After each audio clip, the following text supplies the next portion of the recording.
Let's pretend for a second that this is you. Maybe you look a little more like a soccer ball than normal, but we'll ignore that for now. You've done a good job getting into space, and your teammate has just played you the ball. As the ball is coming to you, you scan behind you and see this. Hold on. Wait a minute. How did Pepe get into this game?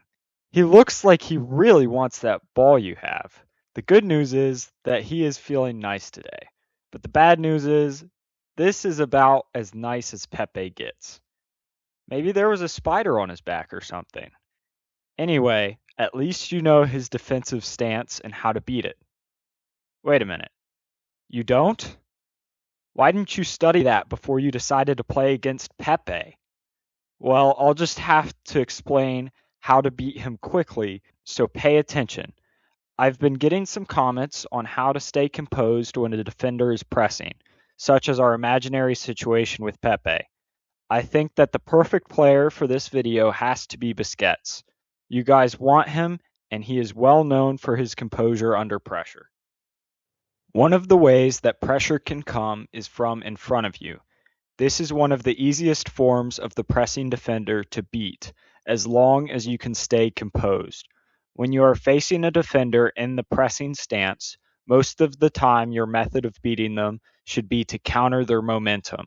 Large differences in momentum often give the attacker the advantage when dribbling, and this defensive stance automatically puts the defender into a situation with a large momentum difference between the defender and the attacker. So why would the defender ever purposefully put themselves in a disadvantageous stance? I'll give you a moment to think about that.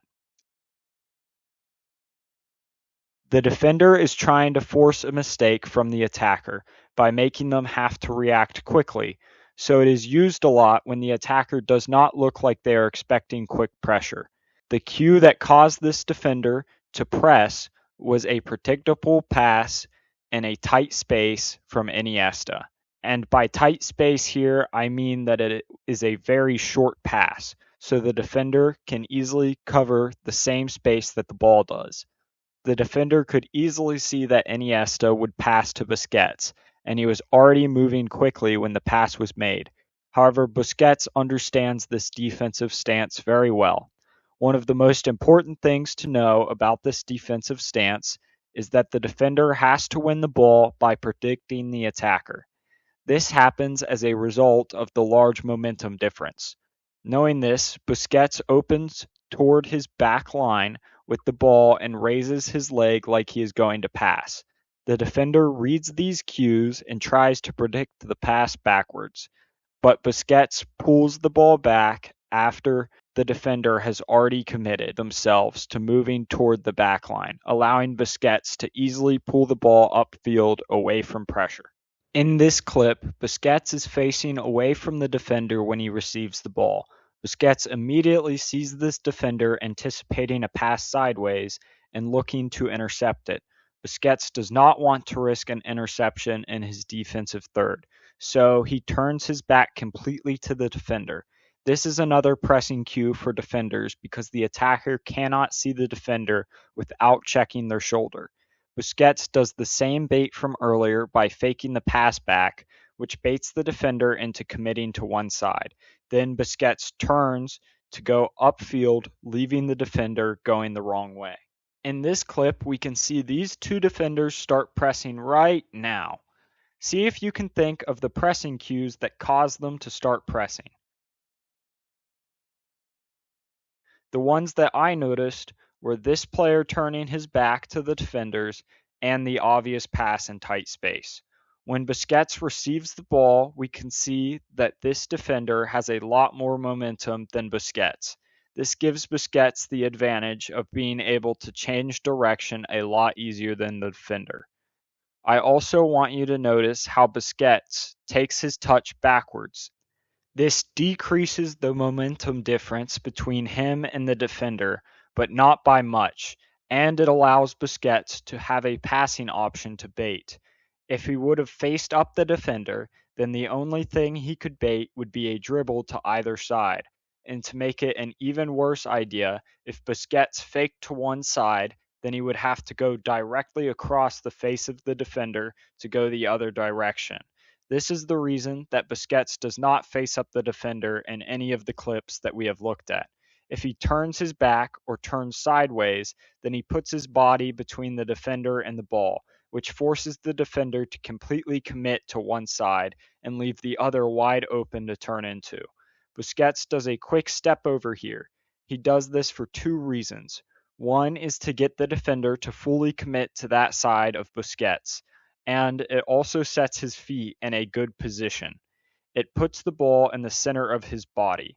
It is extremely important to get the defender to commit to one side when they are in the pressing defensive stance before you can change direction. As you can see, the defender realizes his mistake and tries to stick out a leg, but it doesn't matter because the defender already has so much momentum toward the other side, and because of the way Busquets turned. The ball being in the center of Busquets' body is ideal for turning against this defender type because it allows Busquets to turn with the inside of his right foot as the defender goes around his right side. Think about this turn for a second. If Busquets turned with the outside of his left foot, he would have two legs between the defender and the ball on the side that the defender committed to, and nothing protecting the ball on the other side. However, Busquets turned with his right foot instead, protecting the ball on both sides with one leg on each side. As you can see, the defender's outstretched leg hits Busquets' left leg here. So if Busquets turned with his left foot and had nothing protecting the ball on that side, then he probably would have been tackled. And if you have your leg between the defender and the ball, then you can either pick up a foul or continue upfield like Busquets does here. All right, before you click off the video, please like and subscribe if you made it this far. Also, comment a player that you want me to use in a future video, as well as any topics that you are a little confused about. You guys have been destroying the like button recently, so let's see if we can get 50 likes on this video. Thank you so much for watching, and if you would like to see more of my content right now, then YouTube thinks you would like this video. If you want to learn about off-the-ball movement, then you can find some great videos in this playlist here. And with that said, that's it from the headquarters.